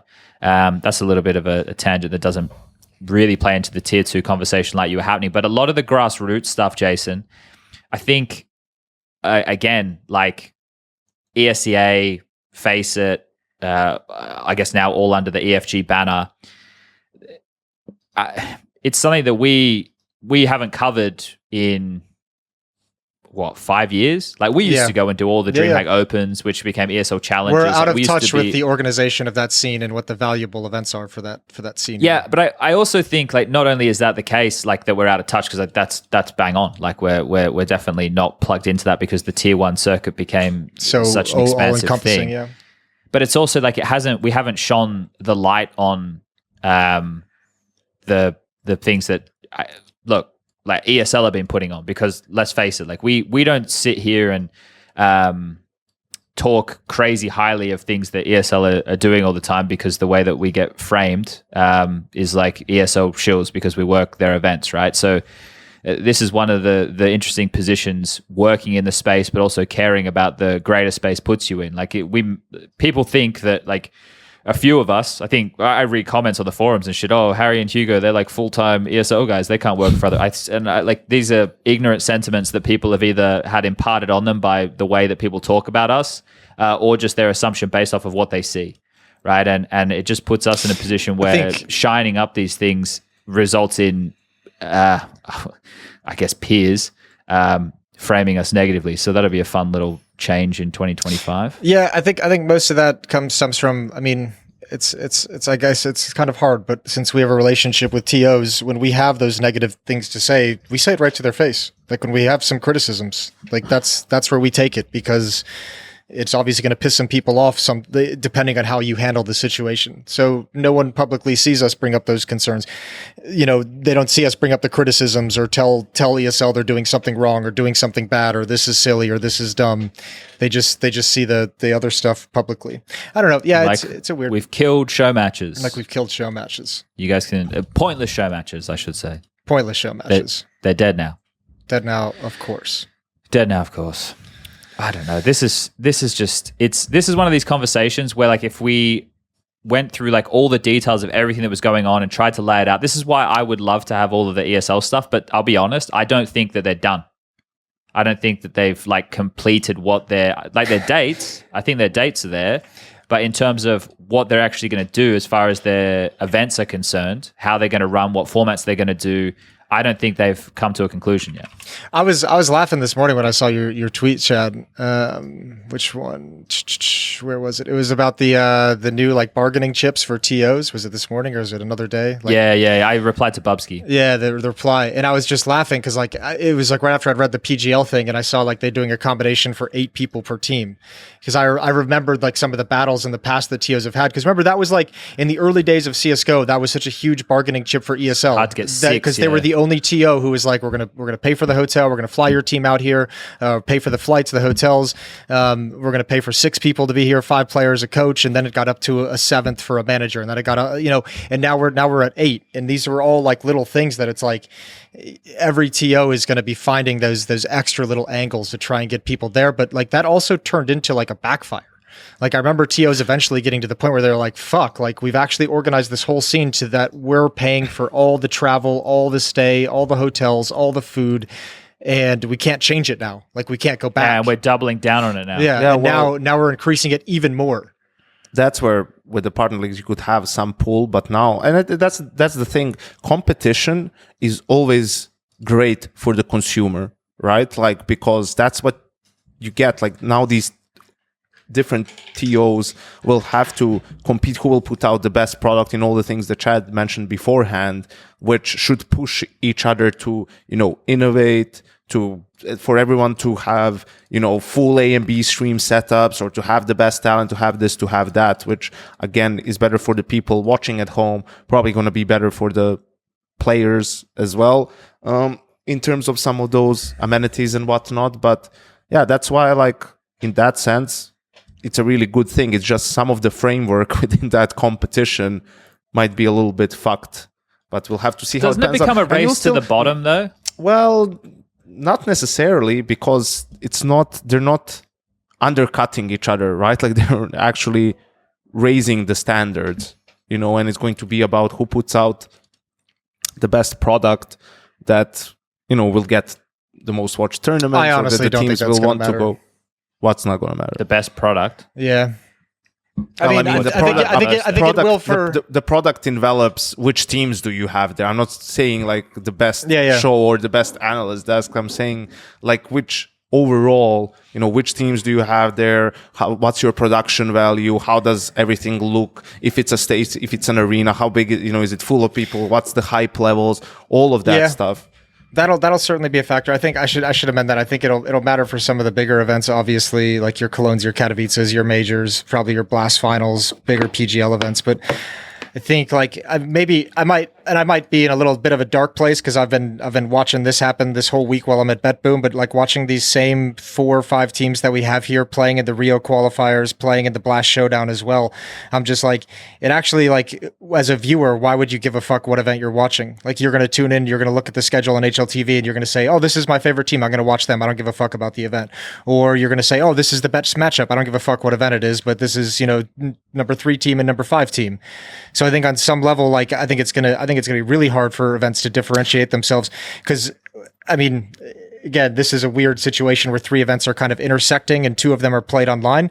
But you're going to have a lot of these situations, I feel like, next year where you have teams playing in 2 events at the same time.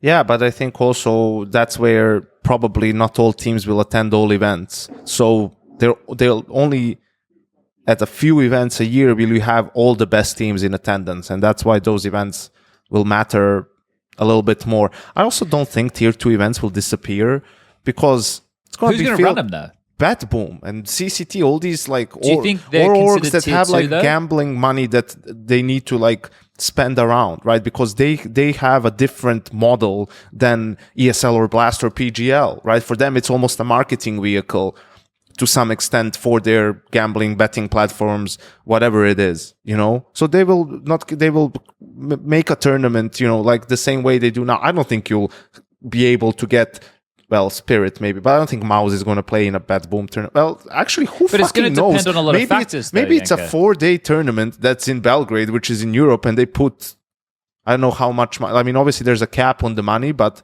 maybe that's worth it more than going to Argentina for like 8 days for them if they do decide to do that, because that's something that we don't have in the calendar. Like, is BetBoom going to run tournaments next year? When are they going to? They have to announce it though. No, now, soon. No. That's what I said. There's a misconception. They just need to have the dates and the location. I think. Yeah, I mean, that's also a lot. I mean, that's something, Chad, like... Well, yeah, but so, like, if you look on the new feature that HLTV have right now, which is great, it means I don't have to build a new Google Calendar for next year. Yeah. If you look at the calendar that they put out, you can see that there are ESL dates in the calendar. It just has nothing about the way that the events are going to function.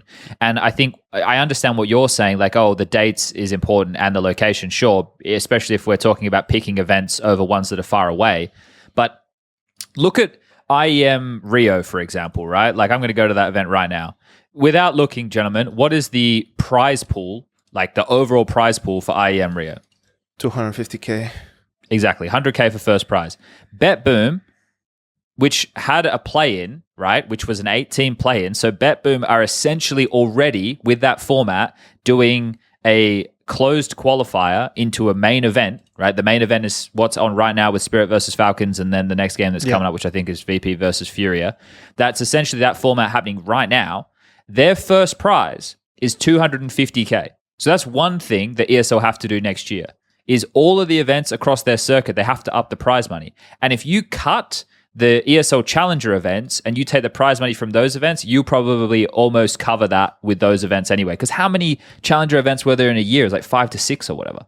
So actually, there's another reason why ESL will probably just cut those events, because it's like, fuck it, we don't actually have to spend more. We'll just repurpose the money. And if no one's going to come to these events anyway, which I think they will, it just won't be anybody of notoriety. So there'll be no pool for viewership. I think that this is where the conversation gets really, really interesting. And this is what I brought up before we started talking about the NiKo thing. This is the stuff that is fun for me to speculate, because it's a mixture of like thinking about the teams and what they're going to want to do regarding burnout, thinking about how you're going to be able to max, like if you're a really strong team, how many events in a season do you actually have to attend to not only stay in shape, but have enough points to get a spot at the major? Right? That's one conversation. What if you're a middle of the pack team? What if you're a fringe team? What if you're outside of that? And right now, the biggest concern is for the teams outside of that. We won't have any breakthrough fluke teams at majors, which I think is a good thing. I think that overall is what we've been trying to get to. We don't want these fucking fluke majors and have another fucking Paris debacle, right? We want to have the best teams. Yes. With this, if there is ample opportunity for teams to gradually rise, right, throughout the course of a season or a year from the three of us, plus we get Harry and Hugo. And then, we make a team and then we play some open quals and then we play a closed qual, right? If there was that functionality that exists and there is a way to earn points and then get in contention for the better events, great. But that's where the concern of this overall is for me at the moment is how many opportunities for that kind of growth are there going to be? And they'll have to still exist because there's so many tournaments in Counter-Strike going on.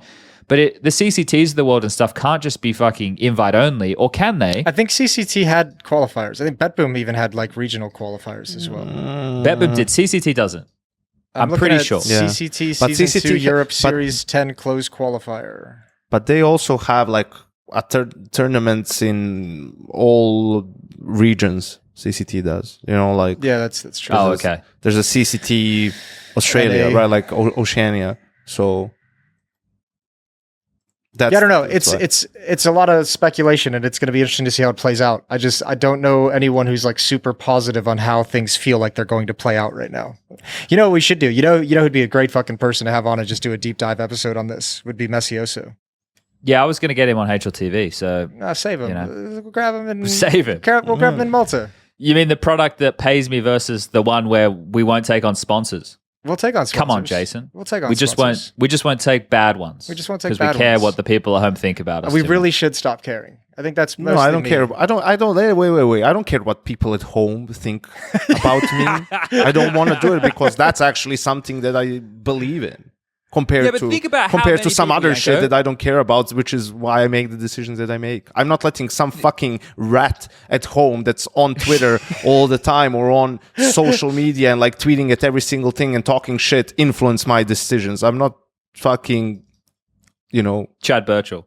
Think about this though. Think about this. There are so many of people in the space, right, who are doing our job or adjacent to our job, who are taking sponsors that if we took them, we would cop a lot of shit for.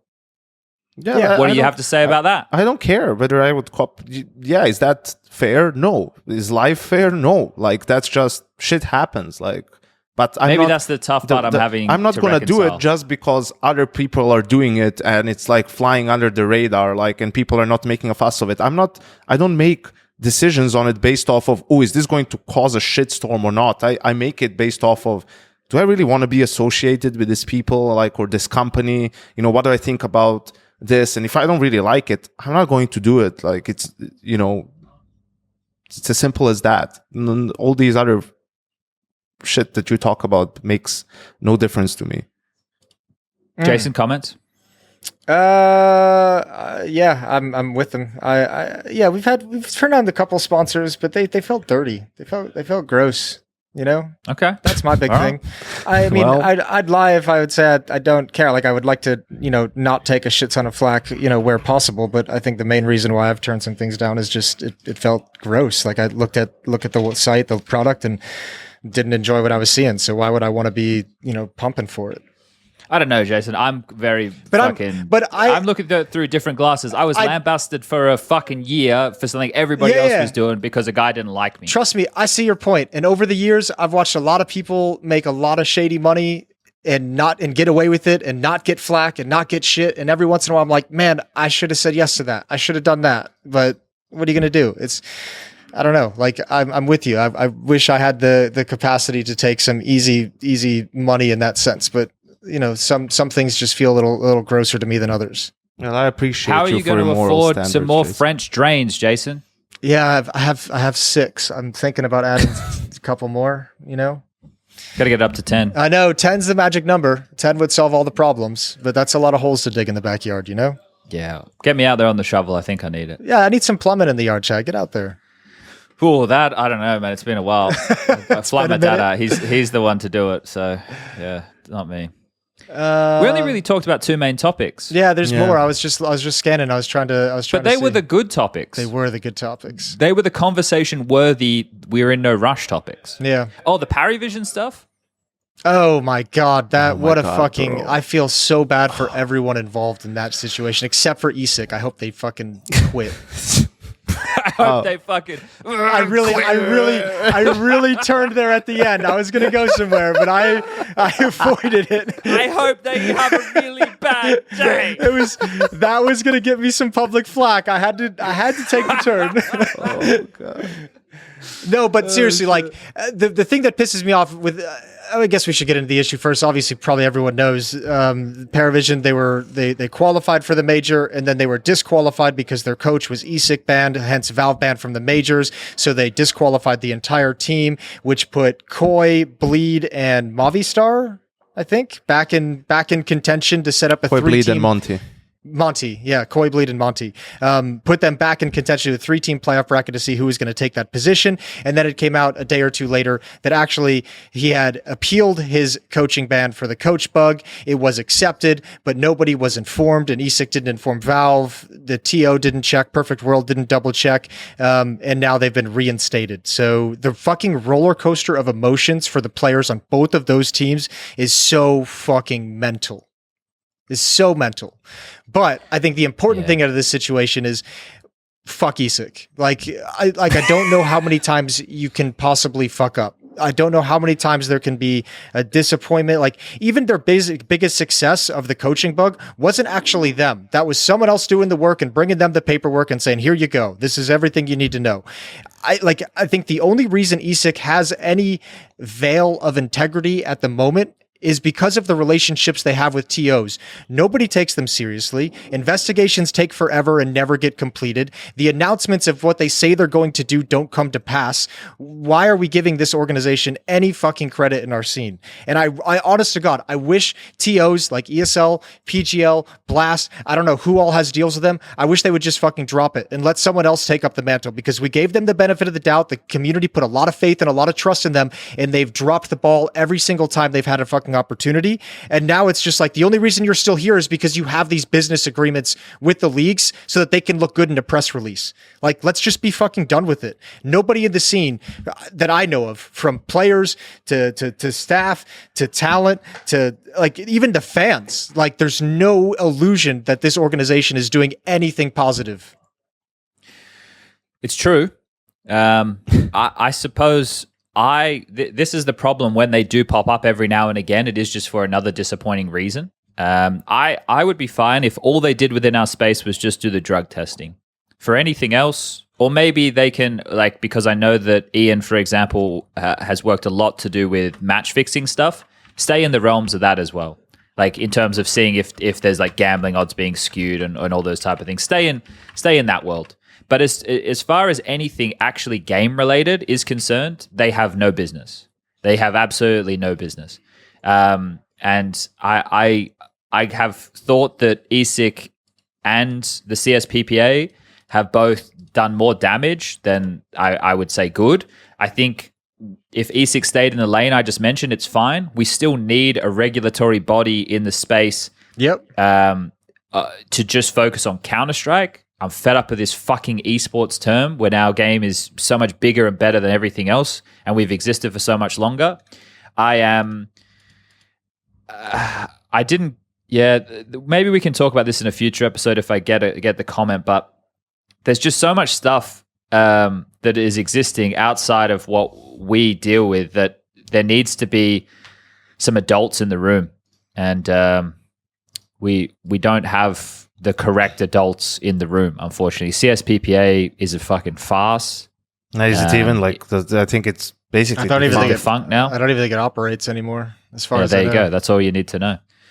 Yeah, if the players ever get serious about it and they want to try and do a proper union, it needs to start with them and not a body that has been made to make money coming to them. I mean, you need some of those outside elements that have experience in the field, right? That come from outside of esports. But at the end of the day, you need you need Counter-Strike people in the leadership positions to make the decision and provide the direction. It can't be... Well, you just need to fund the union yourself.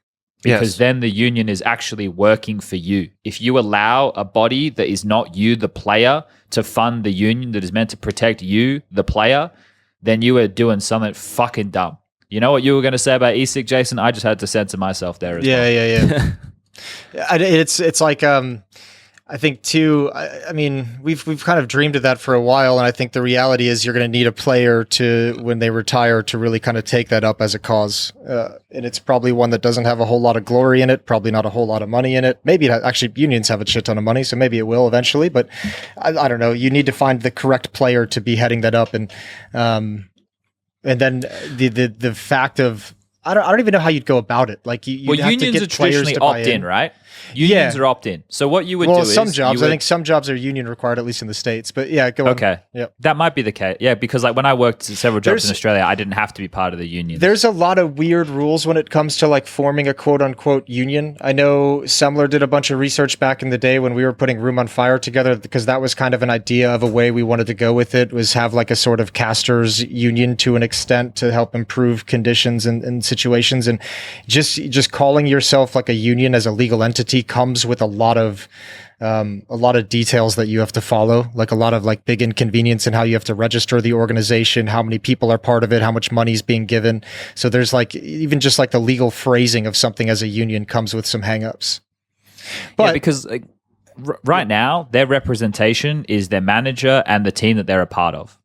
Like that is a player's representation at the moment, which like the manager of them is, or the agent is representing them to the org in the first place. But once they're in the org, like you are our employee. That's essentially like how it functions now, right? And then if one of the issues that's existed for players, maybe in a positive way, because I think ESL and Blast offer pretty good hospitality, is that the partner teams were able to kind of drive those things up because their orgs were directly in bed with the TO. So they were able to kind of make demands and push back here, there, and everywhere and get different things out of it. So that's obviously something that is going to be a little bit different. So I guess with the ever-evolving landscape, there's always going to be need for change in some of these areas. It's just about staying on top of it. And it's so hard to understand like what's going on from our position. Like, and I feel like we're pretty connected, but I don't even have the full fucking picture. Like I can't, I don't think Valve are done yet. Like with the rule, things have to be slightly changed, and they will probably be slightly changed forever. Like I don't think, so we're in such a weird transitionary period. Well, it is a transitional period. And the problem is also when they added that you have to announce events so far ahead, like then they need to announce changes to the rule book, you know, and they can be in effect 2 years from now. Like it's at the beginning of next year where you need to announce events for 2026, you know, like, so let's say you wanted to change something. The first time they could probably change something when the events are announced can be from 2028, you know, like significant changes. Well, I think they can change like qualification requirements and stuff. Okay, I would imagine. Maybe for a little bit like shorter time span, but in any case, like it would have to come. We need at least next year to see how things play out before we can see what changes need to be made. You know how it's going to work in practice. But I think it's just we're far away from having a fully functional ecosystem in Counter-Strike, sure. Right? Like, and it has to be people realizing, like, you know, giving a little part of themselves for the greater good, right? For the players, you want a player union, give fucking 1% of your salary to it. And of course, it can be capped at some number for higher player or whatever. Or there has to be a minimum, right? If your salary is low, whatever it is, right? Like come up with that. From that point, CSPPA or some body like that is funded. I agree that it should probably be best someone who is an ex-Counter-Strike player or something to, you know, like someone BSL. I don't know, like, you know, someone who's savvy and the business side of things, you know, who's more mature, a little bit older, obviously, and then can take care of the players. You get salary for that, right? And that's your job, and someone does that.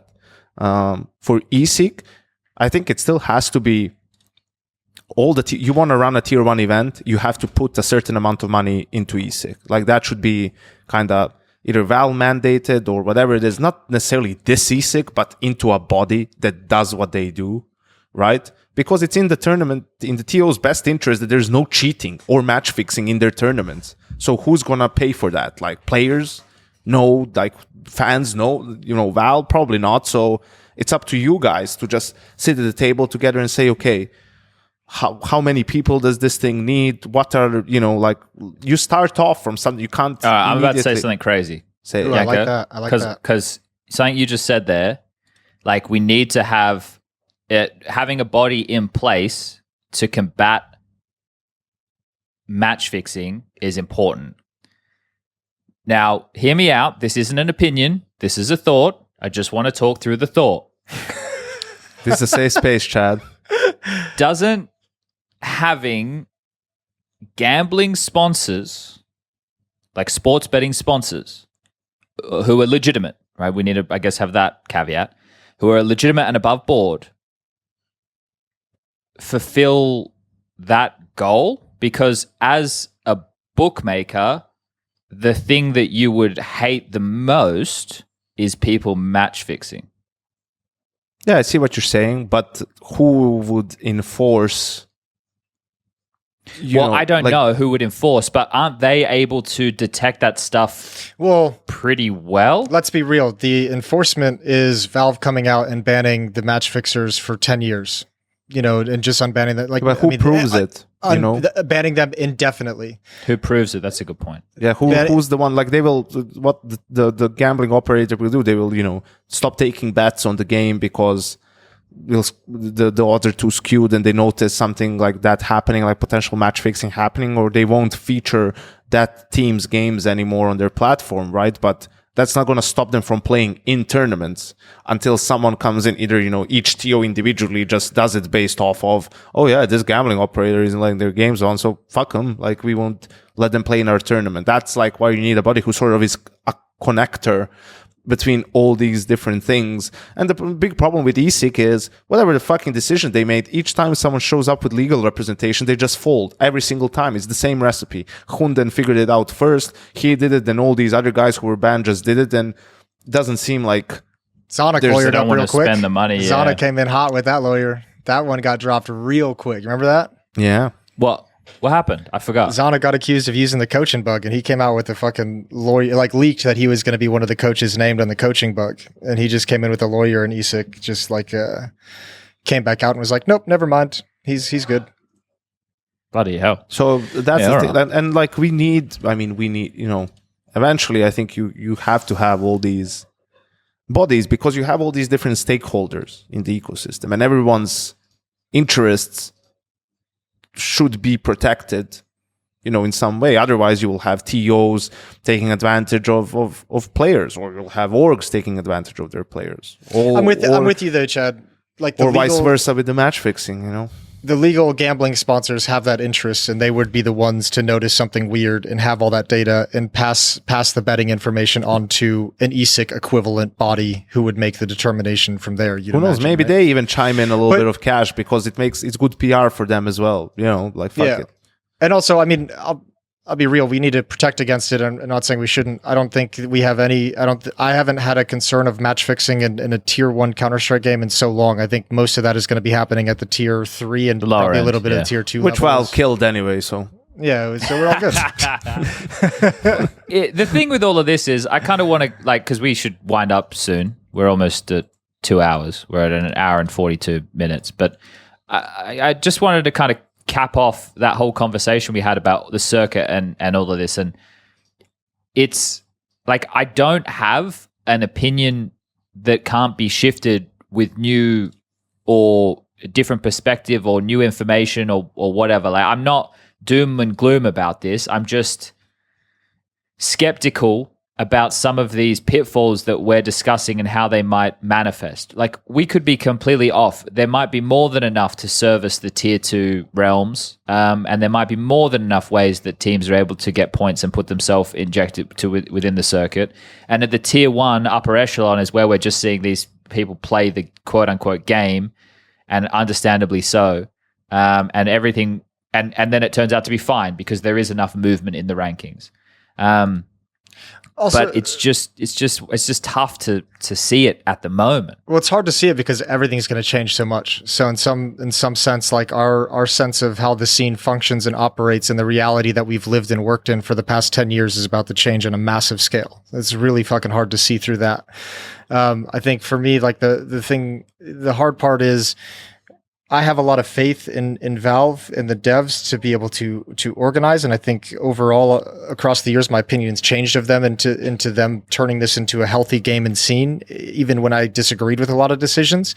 So I'm going to put some faith in that. The problem is there's going to be that first year. Like, we know they take their time. They look at every angle. They're going to want to see all the different interactions that this system has before they make any significant changes, the same way they do with developing the game.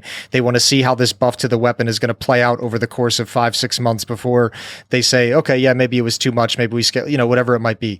But I think the one thing that gives me a little bit of a little optimism is kind of that point I brought up a few episodes ago when we talked about this in the system is the example they gave me in Copenhagen, which was they're setting up a system that has levers. And, they might have 10 different levers they can pull, whether it's prize money, whether it's scheduling, whether it's how many teams, whether it's open invites, whether it's, whatever anything might be. So I think they can tweak it. There's going to be levers where they say, oh, this year, 2025, wow, the tier 2 scene really dropped off. There weren't a whole lot of events for teams outside the top 20. Okay, let's adjust this lever. Let's raise this one and lower this one and see if that changes. I think. Can I ask a question based on that, Jason? Yeah. Because I agree with the sentiment. A lot of people just paint them as, this body that doesn't really care. We have a different experience. But do you think the TOs showing their hands, right, or presenting their event structures for next year, like Blast have done, like PGL have done, and like ESO will have to do at some point before the year's out, do you think that if all of the big players, because those are our 3 big players, and then we've got some smaller little fish in the pond of a BetBoom, a Star Ladder, a Yalla Compass, etc. If the 3 big players all present their hands and they all offer nothing to very little as far as open qualifiers are concerned, do you think that is enough cause for concern for Valve to take a look at things before the season starts? In my mind, yes. I think the one thing that holds me back from being super convinced about that is the fact that we know Valve have had any number of conversations with TOs leading up to this point that influenced a lot of the decisions of how they were going to organize and make this announcement and structure the scene. So I would have assumed that they would have a sort of indication, unless the TOs just like straight up misled them. But I would assume they would have had that conversation and known that this was coming. You know what I mean? Okay. Like a TO would have said like, hey, does a group stage count as a qualifier? Certainly with ESL, the play-ins, that surely counts as the closed qualifier. They would have had the conversations and had an indication of what direction TOs were leaning in before this happened. And I think they're kind of in a wait and see pattern at the moment. I don't expect any significant changes before 2025 from this Valve. Well, this is one of the circuit. problems we have in our space, though. This is one of our big problems that we have in this space is there'll be conversations, but they'll not have the groundswell behind them from the people that matter, which unfortunately for in our little worlds, our it's people not that us. Don't exist in this little world. It's the players and to some extent the organizations, not the TOs, but the Vitalities, etc. As an example. Yeah. And the issue I foresee is that normally they don't kick off until the problem slaps them in the face like a wet fucking fish. Yeah. And I mean, and also think of it this way too, because we've seen this play out a couple of times over the years is, the players and the teams have a lot of the influence that we'd like them to wield, but really only the top 10 to 15 teams, not even really the top 25 teams, not the top 30 teams. And we've seen a number of times that players in those top 10 and 15 teams don't step up to the plate to support, help, and protect the lower tier teams who get screwed at times. Yeah. I mean, and that's just the way it is at the moment. But also, you're right. just before we close out, this whole conversation started with us mentioning the Paravision situation at the RMR, right? Where they were first disqualified, then they sort of, hey, but this guy was unbanned or appealed, and the appeal was upheld and whatever. So there was supposed to be a last chance qualifier between Koi, Bleed, and Monty. And then on the day when that was supposed to happen, it was cancelled because, okay, so this is all good. He's allowed to play to be in Valve tournaments. So Paravision is not disqualified. They're back in. If we just even ignore the whole shit show situation of what that means, and we kind of touched on all of that just to talk about the results, I guess, from the RMR. Yeah, there's nothing there that really, like, in terms of, it's just the teams that didn't qualify as opposed to the ones that did. There's a lot of fucking Czech teams your OGs, in there. Your Monties, yeah, Sinners, three Unity, predominantly Eclot. Czech teams. Like, what the fuck?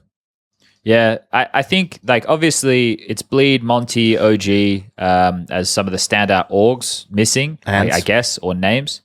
Ents missing as well? Yeah. Yeah. Oh, fuck, no, you're right, yeah. I guess Ents are just so AVG these days, I don't even consider them anything. They lost to Monty, right? Hades Revenge. But in terms of those games, I was tuning into some of them. If anything, I've taken a bit more of an interest in what's going on in the North American realms. I was watching last night NRG versus Nouns. That was riveting. How'd that go? How'd you enjoy it? The Twitch, I went into Axt's Twitch, like he was streaming it, and the Twitch chat was wild. That was probably the most entertaining part of the game. They're all fucking huffed up on some mad shit. Did you change any of your opinions on the teams that you saw? Any more positive vibe around NRG or Nouns? Breeze had a couple of good maps, I thought. I heard that he's been playing a little bit better recently. And NRG is now playing Legacy, and whoever loses that is eliminated. Yeah, it's pretty cutthroat in that qualifier. Wait. We're doing what? NRG Legacy is for elimination. Swiss round 4, teams with a 2-1 record. Losing team is eliminated. So we're still doing a Swiss system of 2 losses in the Americas. Yes. It's only the closed qualifier, Jason. Get the fuck out of my house. This is the most fucking stupid thing. Yeah, where were you, Jason? Aren't you meant to be the protector of this? Yes, we just had this conversation. We're not clued into this level of the... I'm out here doing European work, and I'm just watching... Come on now, Jason. Yeah, you hoard out to European, Jason. Why are we still doing Swiss system? Doing that, now you're doing casting and analysis in the same segment. You're fucking your brethren once more. Fuck the casters. Oh, dear. Bunch of assholes. Oh, dear. Oh, that's just fucking tilted me. Well, I want to say something. All right. Not regarding North American Counter-Strike, regarding Talon. They played Rooster today in the upper bracket final. Now, that isn't the end of the run. The team that won that game didn't qualify. They're just in the upper bracket final. But Talon lost, and there's 2 sides of me. One is, it's all right, boys. It's all going to be okay. Get back in there. Best of 3 start tomorrow. You know, you're going to have room to be able to make up for your mistakes. If you start maps a little bit slow, obviously the pressure's there. You've joined an organization. You're expected to win this event and qualify for the RMR. The other is, that's a fucking embarrassing result. 13-5 loss. Yeah. A 13-5 loss. Like, we took the best player from Rooster. And you're losing to Rooster. So that's both sides of me right there. Yeah, I don't. Yeah, that's rough. That's a tough loss to take. How long has Talon this roster been together? A couple months, a month and a little bit. Okay. I think. Oh, they got DJL in there. All right, shit. Yeah.